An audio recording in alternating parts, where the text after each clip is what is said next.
Prehajamo na 5. točko. Seznanitev s postopkom priprave celostne prometne strategije občine Kamnik. Seznanitev je objavljena v gradivu številka 11, predlagatelj župan, poročevalci pa Boris Ravbar, Barbara Strajnar, Matej Gojčič in pa Ajdan Cerar. Hvala direktorjem javnih zavodov za vaše dobro poslovanje in za vodenje, ki ni vedno enostavno. Hvala. Besedo dajem pri tej točki Mateju Gojčiču. Izvolite. Ja, hvala lepa, župan, za besedo. Torej, predstavil bi postopek izdelave celostne prometne strategije občine Kamnik, ki se že izvaja, nekateri že sodelujete pri procesu. Namen sedanje predstavitve pa, da se tudi občinski svet formalno seznani z postopkom in kaj se pravzaprav izvaja. Kako je pravzaprav do tega prišlo, da občina Kamnik izdeluje celostno prometno strategijo? Verjetno ste seznanjeni, da občina Kamnik iz preteklosti že ima ta dokument. Kar se je pa zgodilo od tega časa, pred 7 leti je bil sprejet na zadnje prejšnji ta dokument, da je bil vmes sprejet tudi zakon, ki zdaj postavlja ta dokument tudi v zakonski okvir, in sprejete so bile tudi nacionalne smernice, kako je ta dokument potrebno izdelati in da se ga vsakih 7 let naj obnovi. Zdaj, zato da bi ministrstvo spodbudilo občine, da pristopijo k izdelavi celostnih prometnih strategij, je pripravilo tudi javni razpis za sofinanciranje, na katerega se občina prijavila, kar pomeni, da v veliki meri izdelavo dokumenta financira pravzaprav ministrstvo. Kdo smo izdelovalci tokratne iteracije celostne prometne strategije za občino Kamnik? To pomeni regionalna razvojna agencija, vodimo postopek, smo odgovorni za koordinacijo, komunikacijo, potem Ljubljanski urbanistični zavod bo bdel največ nad vsebino dokumenta, ki je tudi najbolj vpet v projekte, ki se izvajajo, in pa Inštitut za politike prostora je zadolžen za vključevanje javnosti in za organizacijo delavnic in podobnega. Kar pomeni, smo kar široka ekipa. Zdaj, kaj pa sam namen dokumenta? Ni to klasična prometna študija, ki jo nek izdelovalec v pisarni naredi in potem preda občini, ampak je to pravzaprav dokument, ki ga ustvarjajo občani, ki ga ustvarjajo zainteresirane javnosti, ki ga ustvarja občinska uprava in drugi deležniki, ki poznate prostor in ki veste, kaj so na eni strani izzivi in kaj bi bili potrebni ukrepi, da se pravzaprav izboljša stanje v samem Kamniku. Ne samo, kar se tiče motornega prometa, to je nekako na zadnjem mestu, ampak govorimo predvsem o kvaliteti bivanja, o pešačenju, kaj je treba narediti za kolesarje, za varnost, za umiranje prometa, onesnaževanje in podobne izzive, s katerimi se zaradi pretirane mobilnosti tudi srečujemo. To pomeni, sprašujemo se ne toliko, kje nam manjka cesta, kje je cesta preozka, ampak se predvsem sprašujemo, kaj pa lahko mi danes naredimo na obstoječi infrastrukturi, zato da se bo mobilnost naših občanov in pa dostopnost do storitev pravzaprav v občini izboljšala. Zdaj, ministrstvo, kot že rečeno, je predpisalo smernice, kako je potrebno dokument izdelati, in pri tem je podrobno tudi predpisalo postopek izdelave, kar pomeni, da tukaj izdelovalci nimamo neke manevrskega prostora ali improvizacije, katere korake moramo izvesti, ampak so natančno predpisani in jih bo ministrstvo tudi presojalo. Dvakrat se bo dokument namreč presojal, enkrat samega postopkovnega vidika, ali je pripravljen na pravilen način, in drugič vsebinskega vidika, ali tudi vsebina ustreza. Od prejšnje generacije celostnih prometnih strategij se razlikuje postopek po tem, da ne začenjamo z analizo stanja in izzivov v občini, ampak da se najprej z vsemi ključnimi deležniki vprašamo, kako si predstavljamo občino Kamnik prihodnje, kakšna je naša vizija in katere cilje v prihodnosti želimo doseči, in se šele na podlagi teh vizije in ciljev izdela analiza stanja in potem na koncu na podlagi analize stanja se pripravi tudi nabor ukrepov, ki pa se tudi razlikuje od prejšnje generacije celostnih prometnih strategij, saj naj bi bil ta nabor ukrepov bolj konkreten in ne naslavljamo, recimo samo za primer, izboljšali bomo stanje za kolesarje in pešce, ampak da dejansko napišemo, zgradili bomo pločnik na tej cesti, zgradili bomo kolesarsko stezo na tej cesti in ta dokument je pravzaprav odlična platforma, da tako občina pridobi izzive z terena, kaj pravzaprav tare občane in kaj si občani želijo, da se zgodi. Občina s tem pridobi smer razvoja, pridobi ključne ukrepe, ki jih je potrebno izvajati in pa z dokumentom, kar ni nezanemarljivo, je pa tudi to, občina dobi vstopnico za kandidiranje na nekatere razpise, ki jih pripravlja ministrstvo, naprimer ukrepi trajnostne mobilnosti ali gradnja državne kolesarske infrastrukture in podobno. Skratka, pri teh vseh razpisih je pogoj, da občina mora imeti izdelano celostno prometno strategijo. Zdaj, kakšni so koraki priprave? V občini Kamnik smo že pošteno zakorakali v izdelavo dokumenta, kar pomeni, imeli smo že delavnico z občinsko upravo, imeli smo že delavnico za širšo delovno skupino, ki je jo imenovala občina, imeli smo že tudi prvo razpravo z občani. Trenutno je objavljena spletna anketa in tudi mislim, da spletni GIS portal že deluje, kar pomeni, da zbiramo z strani občanov, kako oni vidijo stanje in da pravzaprav dosežemo čim širšo skupino ljudi, da dobimo čim širši vpogled v dogajanje v občini.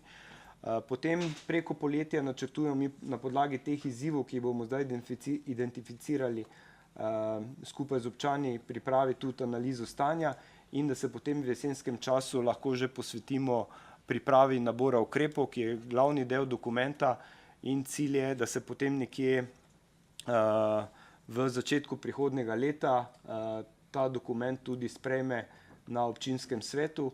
Sprejem na občinskem svetu pa je tudi pogoj, da bo občina pravzaprav dobila povrnjena sredstva, ki jim jih je namenilo ministrstvo. Kot že rečeno, dvakrat v procesu bomo imeli tudi presojo kakovosti samega dokumenta, kar bomo morali upoštevati pri časovni komponenti, ker tudi to vzame nekaj časa. Skratka, po zaključku dokumenta pa je skladno z zakonom na občini, da bo pa redno poročala o tem, kako se ministrstvu, kako se pa celostna prometna strategija v občini tudi izvaja. Toliko mogoče za seznanitev, če so kakšne vprašanja, smo pa na voljo. Hvala, odpiram razpravo, delovna telesa, svetniške skupine, svetnice, svetniki.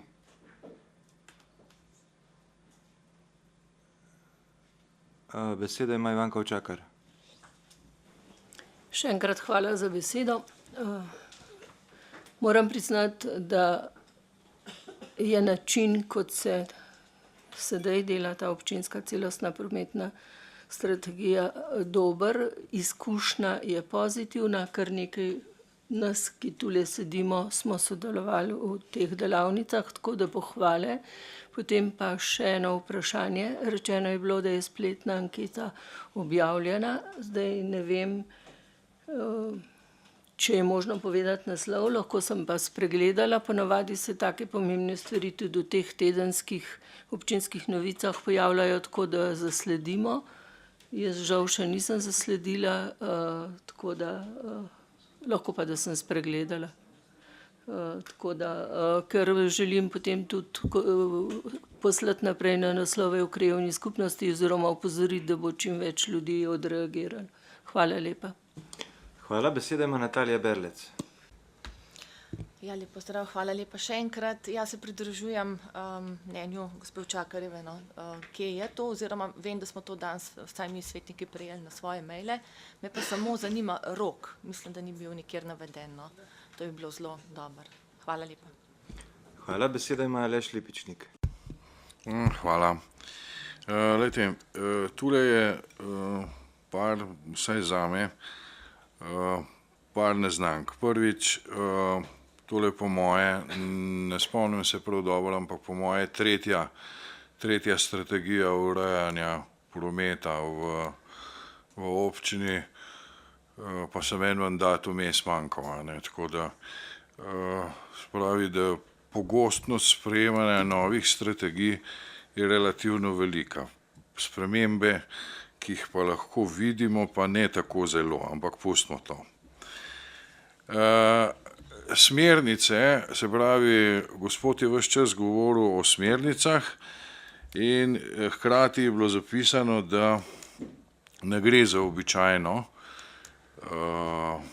strategijo, pač pa, da smernice to zadevo spreminjajo. Zdaj jaz bi rad več slišal o tem, kakšne so smernice, ker se mi zdi, da je v teh smernicah ključ tistega, kar se pripravlja. Potem recimo trajnostne mobilne rešitve, ki nadomeščajo uporabo avtomobilov. Občina, kot je Kamnik, ki se razteza od Tuhinja pa tja do kar daleč na jug, smo se že nekajkrat pogovarjali o celi zadevi, da javna prevozna sredstva in vse ostalo, imamo težave s tem in da smo pač zaradi razpršene gradnje in tako kot smo, pač prisiljeni v uporabo tistega, kar uporabljamo, pomen avtomobilov. Zato tega ne bi rad kakšne strategije, ki je pretirano optimistična v smeri neizvedljivih rešitev. Tako da to so en delček tistega, kar pri celi stvari moti, bi pa rad vedel prvič, zakaj potrebujemo to toliko pogosto, pa zakaj to spreminjamo, drugič, kakšne so smernice in s čim se bomo vozili, če se ne bomo z avtomobili. Hvala. Hvala. Besedo dajem poročevalcu, gospodu Mateju Vojčiču. Izvolite. Oziroma Barbari Strajnar najprej. Izvoli. Hvala. Glede ankete je to zelo frišna zadeva, tako da ste danes dobili vsi na maile in tako res vas prosim tudi, da to izpolnite. Ni zdaj roka, čim prej, imate čas en mesec, rečemo, anketa vam vzame 5 do 10 minut, nič več. In zelo zaželjen je res, da jo razpošljate tudi na druge naslove, ker več, ko bomo dobili inputov, boš bo to pripravljen. Poleg ankete je še nekaj, ste dobili, eno je anketa, druga pa še spletna platforma, kjer se pa opiše tudi lahko vaše predloge, a ne? In kasneje se bodo tam opisovali tudi predloge ukrepov, ki jih vi predlagate. Zdaj pa še odgovor gospodu Lipičniku. To je drugi dokument na temo trajnostne mobilnosti. In prvi je bil sprejet leta 2017, kot sem prej že pri unem odgovoru povedala. In v bistvu je bilo sprva to mišljeno, da se ta dokument obnavlja na 5 let. Zdaj je zakonodajo to določeno, da se na 7 let. In res je, da se to v živo, te spremembe ne vidijo prav zelo očitno iz danes na jutri, ampak na podlagi občinske prometne strategije iz 2017 smo mi pridobili v bistvu 2 milijona evrov sredstev, zaradi tega smo mi lahko zgradili kolesarsko Kamnik Ljubljana, Kamnik Godič, Kankolo, Park and Ride, sklenjene povezave v Kamniku. Še zelo veliko pa nismo, a ne? Še ogromno imamo za narediti in zdaj ta dokument, ki ga zdaj pripravljamo, bo podoben, bo podlaga za pridobivanje sredstev. Ministrstvo bo razpisovalo sredstva za ukrepe iz teh dokumentov, zato pač večina slovenskih občin trenutno izdeluje te dokumente, ker sicer ne boš mogel se prijavljati za ta evropska sredstva. Tako da se mi zdi to kar nujno, da gremo v to smer. Je pa ne samo v Kamniku, pač v celi Sloveniji preveč avtomobilskega prometa in cilj je zmanjševati naprimer avtomobilski promet. Vsi vemo, da to pač ni realno možnost danes na jutri, ampak izboljšati javna prevozna sredstva, javni potniški promet, ne? Tako da bomo rajš se vozili z javnim potniškim prometom, da bomo uporabljali alternativna vozila, ki jih danes mogoče še ne, da si bomo delili avtomobile. To, kar se nam mogoče še zdi znanstvena fantastika, ampak v bistvu treba je delati na tem, da bo v prihodnje več tega in manj prometa, avtomobilskega prometa na cestah, ker nihče si ne želi stati v kolonah in poleg tega to tudi onesnažuje zrak in podobno. Tako da, ne vem, če sem odgovorila vse ali... Še glede smernic, izvolite, Matej Gojčič. Smernice predpisujejo in postopek, ki se ga moramo držati, kar pomeni način vključevanja javnosti, delavnice, ankete, tudi celo predpisuje, kakšen obseg odgovorov na ankete potrebujemo, tako da res dobimo čim bolj celostno sliko. Hkrati pa predpisuje tudi nekatere cilje, ki naj bi jih celostna prometna strategija dosegla ali jih vsaj obravnavala pri izdelavi. To pomeni, na nacionalni ravni so neki cilji določeni in pa tudi določeni so nekateri kazalniki, ki naj bi jih potem občina poročala glede učinkovitosti samega izvajanja samega dokumenta. Je pa, kot že rečeno, to je usmeritev za naslednjih 7 let za občino, kaj naj bi bili z področja prometa vaši ključni ukrepi, ki naj se izvajajo, kot jih vidijo ljudje, kot jih vidite občinska uprava, kot jih vidite občinski svet in drugi deležniki. Kar se tiče pa same vsebine in kar ste omenili, da je pač občina razvlečena, to je celovit problem oziroma enak problem ima marsikatera občina, kar pomeni imamo kvalitetno avtocestno omrežje, imamo ogromno razpršene pozidave in kako nasloviti te izzive mobilnosti, predvsem v ruralnih okoljih, to je izziv v vseh občinah. Mogoče, če zdaj na tem mestu eno stvar omenim, z 1.7. Prihaja do spremembe pri delovanju javnega potniškega prometa, kar pomeni zdaj s 1.7. prevzame to vlogo država za upravljanje z samim integriranim potniškim prometom, ki vključuje tako avtobuse kot vlake in tudi način plačevanja bo drugačen od 1.7. naprej. Več izvajalci javnega potniškega prometa ne pobirajo sredstev od vozovnic k sebi, ampak to pobira ministrstvo in potem bo ministrstvo tisto, ki bo diktiralo, kdaj in kje in kako pogosto vozi avtobus, kar pomeni, od zdaj naprej se več ne pogajamo z prevozniki, ampak se glede sprememb in novih potreb pogajamo z novo ustanovljeno družbo za upravljanje javnega prometa, ki je zdaj že deluje, mislim, da kako leto, ampak s 1.7. pa formalno prevzema tudi to vlogo, tako da mi si prizadevamo, da se tudi za ruralna okolja najde neka rešitev, bodi si prevozov na klic, bodi si vključevanja nekih drugih načinov, da se omogoči ljudem, ki danes so odvisni od avtomobila, tudi kak drug način prevoza, ker je to v tesni povezavi z časovno revščino, z mobilnostno revščino in z marsičem drugim še. Toliko. Hvala. Še kdo? Besedo ima Jožef Galičič. Hvala, župan, za besedo. Lep pozdrav tudi v mojem imenu. To danes ste vi prebrali v bistvu začetek strategije, a ne, za 7 let. Ampak kdaj bo pa recimo ta strategija pripravljena, kakšna je časovnica, pol leta, 1 let, da se to uvede, pa da potem mi začnemo o teh projektih razmišljati in jih potrjevati v bistvu ali pa delati, ali pa se naslednjič že pogovarjati o določenem primeru ene, ne vem, kolesarske steze do Vranskega recimo. Hvala. Hvala. Besedo ima Jože Korošec. Ja, tole, ki zdaj je gospod rekel nazadnje, no tole mi pa tudi malo ne gre, me prav zanima, če bom to dočakal, no, da bo ministrstvo pač, da je odločalo, se pravi, karte pobiralo, to me prav zanima res, kako bo tale praksa šla naprej, no, ampak mislim, da to ne bo šlo dolgo. Hvala. Hvala. Besedo ima Matej Gojčič. Glede samega dokumenta, kot je bilo rečeno, zdaj se zbirajo, se skozi delavnice ugotavlja vizija, cilji, izzivi, ki so v občini. Do jeseni bomo naredili analizo stanja, v jeseni potem nameravamo pripraviti predlog nabora ukrepov in nekje v začetku prihodnega leta računamo, da bo dokument pripravljen za potrditev na občinskem svetu in s tem se lahko potem tisti ukrepi, ki bodo navedeni, se lahko začnejo izvajati. Za obdobje naslednjih 7 let, tako je. Hvala. Zaključujem razpravo. Glasovali bomo o predlaganem sklepu. Občinski svet občine Kamnik se seznani s postopkom priprave celostne prometne strategije občine Kamnik. Glasujemo. Glasovanje poteka.